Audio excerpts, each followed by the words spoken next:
Embaucher un jardinier, une garde d'enfants ou une femme de ménage. Cette démarche, de moins en moins de Français la font. Désormais, moins de 2 millions de familles utilisent l'emploi à domicile. Un volume d'heures qui recule de 6,1%. Cela représente 72 000 particuliers employeurs évaporés et 11,6 millions d'heures déclarées en moins. Un retour en arrière, les chiffres sont les mêmes que ceux de 2004.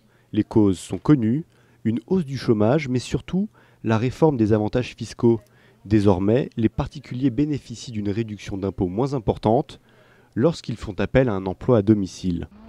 Autant de mesures qui, conjuguées à une crise qui se prolonge, pèsent sur le pouvoir d'achat des Français.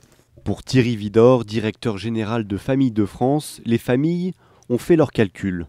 Aujourd'hui, ce n'est plus possible pour certaines d'entre elles, ce qui fait que ces familles soit se passent de ces services et donc ont la chance d'avoir des aides par la famille autour d'elles, des grands-parents, etc. Ou alors d'autres, soit s'en passent complètement, soit vont se tourner vers le travail au noir. Et ça, on le voit aujourd'hui, une explosion du travail au noir.